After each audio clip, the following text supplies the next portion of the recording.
Our reading this morning is from Psalm 63. You, God, are my God. Earnestly I seek you. I thirst for you. My whole being longs for you in a dry and parched land where there is no water. I have seen you in the sanctuary and beheld your power and your glory. Because your love is better than life, my lips will glorify you. I will praise you as long as I live, and in your name I will lift up my hands. I will be satisfied as with the richest of foods. With singing lips, my mouth will praise you. On my bed I remember you. I think of you through the watches of the night. Because you are my help, I sing in the shadow of your wings. I cling to you. Your right hand upholds me.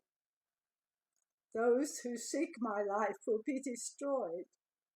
They will go down to the depths of the earth.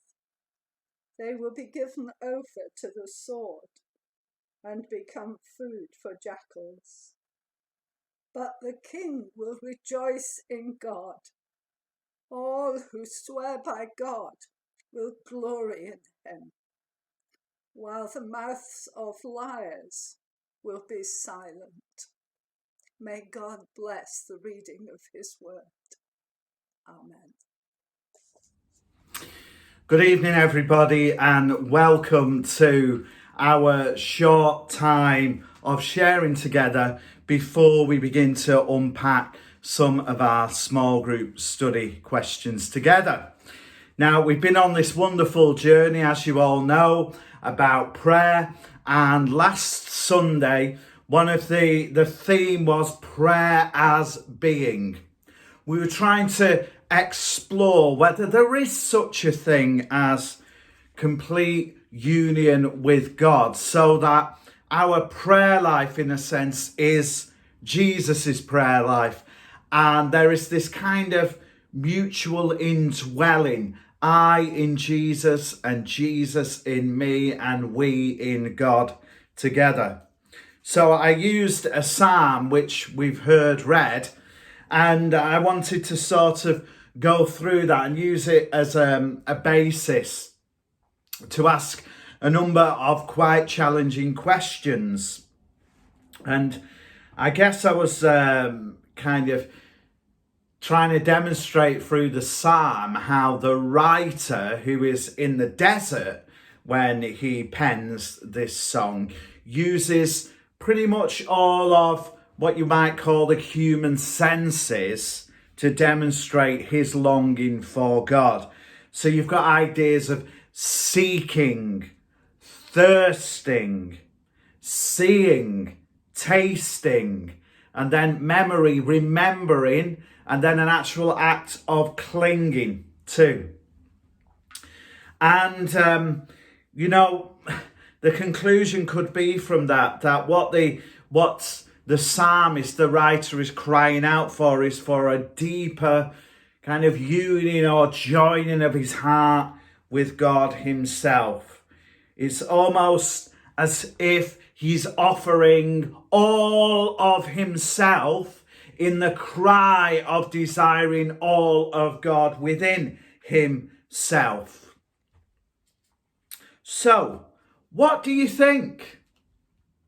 Can our lives become a practice of the presence of God, such that, as I said in the introduction on Sunday, if we were a cake and you sort of, cut that cake, would a vital ingredient be prayer, communion with God, fellowship, friendship with God? Is that at the heart of who we are? Now, I, of course, would advocate this because I don't believe that doctrine should be at the centre of our walk with God. I believe that friendship and fellowship with God is the central thing that Jesus died to bring and restore back to humanity. Of course, we might build certain beliefs, certain ways of understanding how that comes to be, but we ought not to get lost in the wood of doctrine, the trees of doctrine, sorry. I forget the saying, what is it? You can't see the wood through the trees. Something like that anyway. So we ought not to get lost in doctrine so as not to see the whole point of what the New Testament is seeking to articulate, which is the great mystery of God's love for us and our reciprocated love for him in a kind of perfect dance, a perfect union, a perfect melody. And so we can rest in that, can't we? We can rest in that ultimate love that enfolds us. But of course, we've got to want to experience that, even though technically with the steadfast love of the Lord never ceases and his mercies never end. You know, what the psalmist is articulating in terms of seeking after God and thirsting after and seeing and tasting and remembering and clinging, the whole of who we are has to be, as it were, focused on this enterprise of loving God. And then I would say, to add to that, so that we're not always thinking about our own spiritual experience, we ought to be looking at loving neighbour, because I think there's an aspect for me where God is in the other. God is in the neighbour. So again, there's got to be that seeking, that thirsting, that seeing, that tasting, that remembering, that clinging is God, according to the psalm. But also if the image of God is put within one another, we're created in his image, then seeking justice for the other, thirsting for that justice for the other, and the kingdom of God for the other is in itself a way in which we express our union with God. So again, I got a little bit lost there, didn't I, with that analogy of the wood and the trees. So I'm just going to leave that for you to unpick and understand. But let's have some questions now. They're going to come up on the screen. And again, I always offer these questions so that if you're in a house with a few people and you can study together, you can do that.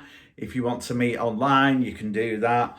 Or if that's not possible, you can just take these questions and have a look and pray through them yourself. So let's get over there now. Do you think it is possible to live a life of complete union with God? Why do you think it's possible?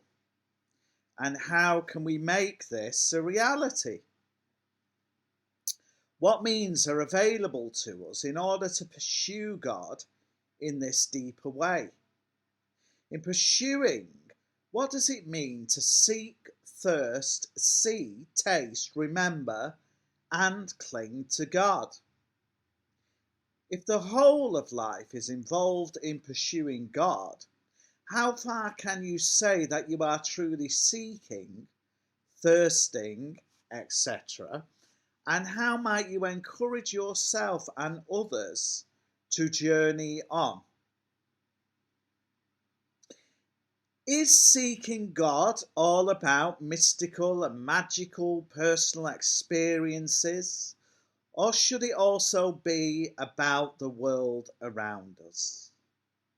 Is God in the physical and material just as much as what we would call the spiritual?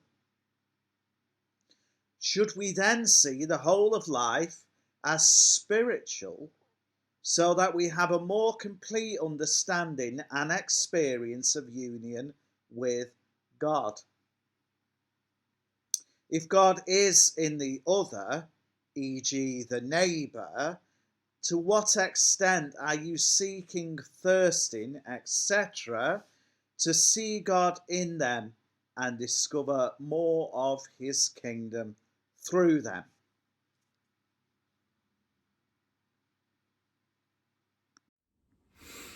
Well, thank you as always for being with us for this short time. And let's encourage ourselves. In this time of lockdown, we still can seek after God, thirst after God.